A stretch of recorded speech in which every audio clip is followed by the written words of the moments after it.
Alors, comment on fait pour avoir des idées de software as a service, de SaaS? Alors, vous avez sûrement entendu parler du SaaS et moi, je suis passionné de ça depuis un moment. J'ai toujours travaillé là-dedans depuis le début de ma carrière quasiment, essentiellement sur du SaaS B2B et j'ai toujours été à l'affût de nouvelles idées et ce genre de trucs et j'ai toujours été passionné par ça et je me suis toujours posé la question: «Comment on fait pour trouver des bonnes idées de SaaS?» Et c'est hyper difficile, en fait, c'est une question qui est dure. Pour ma part, j'en ai lancé qu'un seul, c'était OnCallABot en 2022, qui n'a pas marché, j'ai pas réussi à le vendre et j'aimerais retenter l'expérience cette année ou peut-être l'année prochaine. En tout cas, je désespère pas un jour de trouver des idées de micro SaaS. Donc là, aujourd'hui, j'ai envie de créer une playlist sur ma chaîne YouTube qui est dédiée au SaaS et particulièrement au micro SaaS. Donc qu'est-ce que je veux dire par micro SaaS? Je veux dire des, SaaS qui sont possible à faire par n'importe qui, par, vous et moi, sans avoir énormément besoin de beaucoup de connaissances. Donc, qui sont à la portée de solopreneurs, donc de gens indépendants qui travaillent à leur compte. Donc c'est ça l'idée, en fait. Donc dans ce contexte-là, les micro SaaS, eh bien, il va falloir trouver des idées qui sont vraiment, qui sont possibles à faire pour tout le monde, donc avec des barrières à l'entrée qui sont assez faibles. Donc qu'est-ce qui fait que finalement vous allez pouvoir faire ça en tant que solopreneur? Eh bien, c'est parce que c'est des petites idées qui vont pas rapporter beaucoup d'argent, qui intéressent pas les gros. Donc ça va être niché, ça va viser des communautés assez petites, donc vise des, niches assez petites. Donc c'est des petits marchés et ça intéresse pas les gros. C'est pour ça qu'il y a des opportunités pour les petits développeurs ou pour les gens indépendants. Est-ce qu'il faut savoir développer pour faire un micro SaaS? Je suis pas certain. Je pense qu'aujourd'hui avec l'IA et le no-code, il y a peut-être moyen de faire des choses vraiment sans savoir programmer et je pense qu'avec l'IA, de toute façon, il y a moyen de démarrer des projets, assez facilement. Je pense que c'est accessible à tout le monde. En vrai, le plus dur, c'est pas forcément d'avoir une idée, mais ça va être de trouver comment vous allez vendre. En fait, c'est ça le plus dur. Donc moi, par exemple, j'ai un background, un passé plutôt clairement technique. À la base, je suis dev. Là, en ce moment, je suis SRE, je suis DevOps, j'ai été manager, j'étais lead d'équipe, mais j'ai pas du tout d'expérience en vente et en marketing. Et là, c'est la première fois que je me lance. C'est pour ça que je fais une chaîne YouTube. C'est pour ça que j'essaye d'avoir de l'audience. C'est parce que j'ai toujours eu finalement des difficultés à comprendre comment ça marchait la vente et tout ça. Je pense que si comme moi, vous avez un profil technique, alors là, je vous dis tout de suite, si vous voulez vous lancer dans ce genre d'aventure de software as service, de soloprenariat, il faut tout de suite vous mettre à la vente. C'est pas la peine d'essayer d'améliorer vos compétences techniques. C'est pas ça qui va faire la différence, en fait. En vrai, la technique, c'est pas très important pour faire du SaaS, au moins pour débuter. Ce qui compte, en fait, c'est d'aller vite, de trouver des clients parce que les idées que vous allez avoir, elles vont venir de vos clients et c'est ça, c'est la base de tout, je pense. Donc comment on fait pour revenir au sujet, en fait, c'est comment on fait pour avoir des idées de SaaS? Alors il y a un site que j'aime bien, que je vais vous montrer, qui s'appelle g2.com. Sur g2.com, en gros, c'est un inventaire de tout un tas de SaaS possibles, il y a vraiment quasiment tout, quoi. Alors si je cherche par exemple, moi je vous ai dit, le premier SaaS que j'ai lancé en 2022, c'était, OnCallABot. C'était un outil pour les DevOps comme moi et ce que j'ai vu, c'est qu'il y en avait plein et alors ça, c'est le premier bon signal pour trouver une bonne idée de SaaS.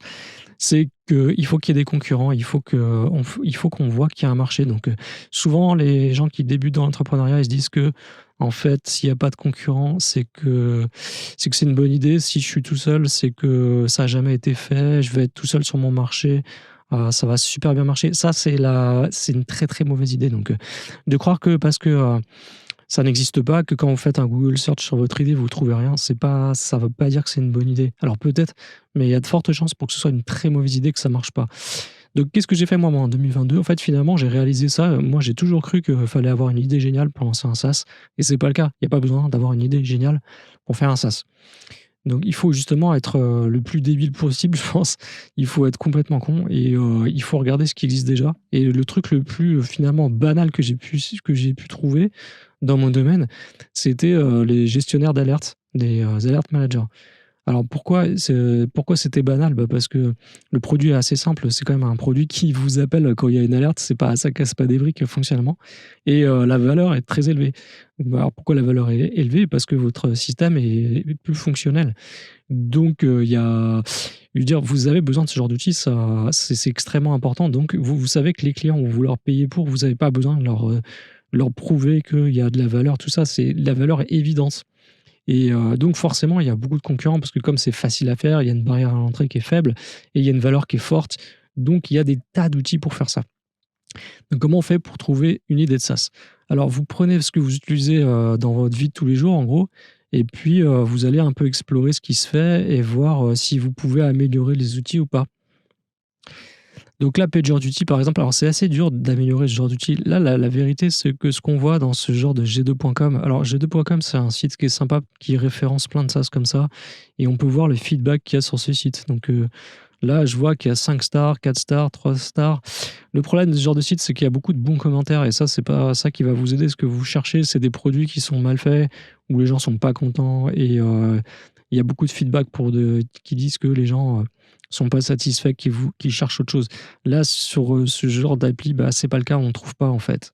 Donc, en fait, la vérité, c'est que c'est aussi, il faut passer vraiment des heures et des heures à chercher des trucs et à chercher des commentaires de gens qui sont pas contents.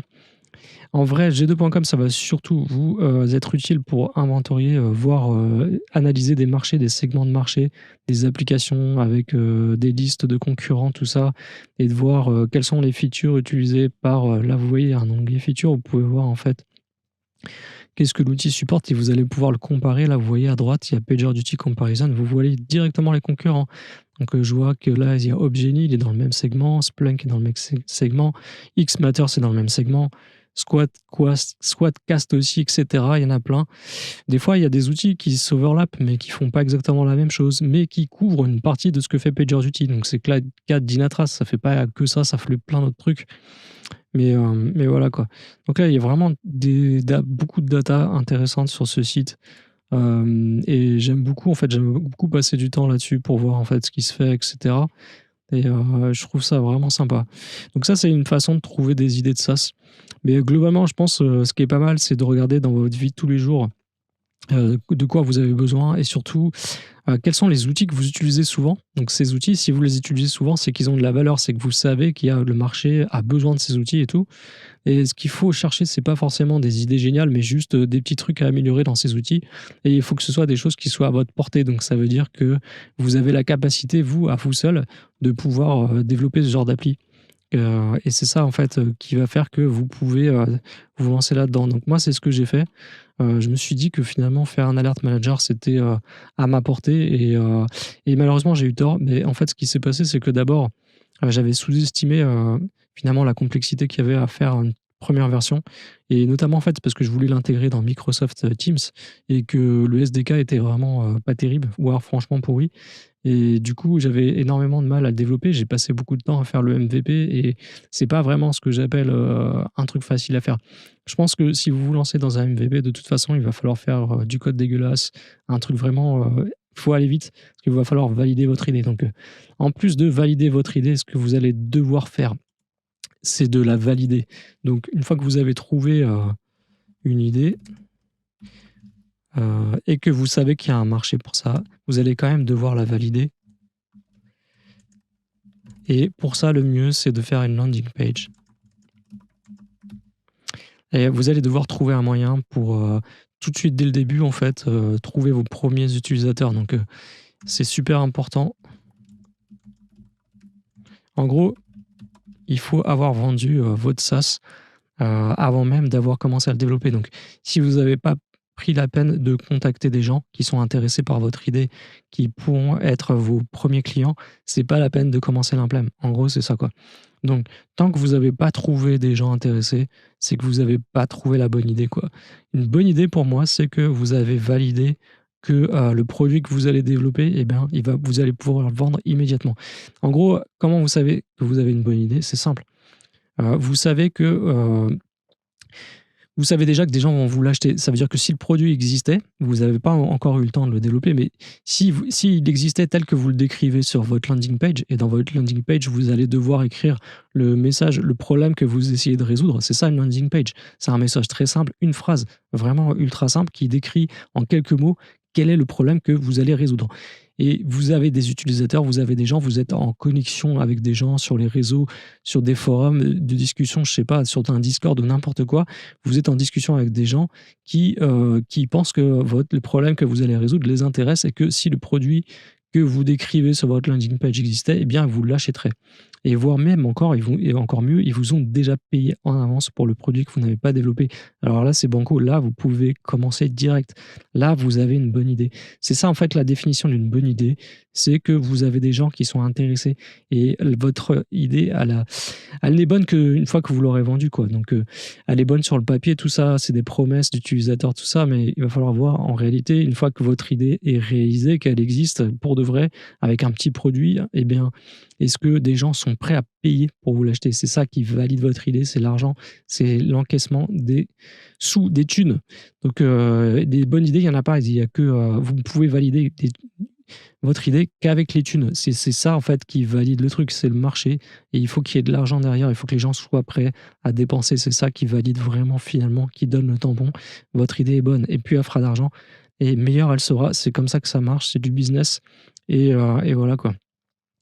Ouais, j'espère que ça vous a aidé. Je vais faire plus de podcasts sur le SaaS. Et si je trouve une idée moi-même, je suis en train d'explorer, j'ai quelques petites pistes.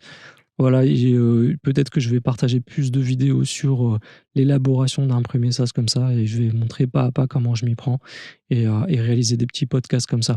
Allez, à bientôt, ciao.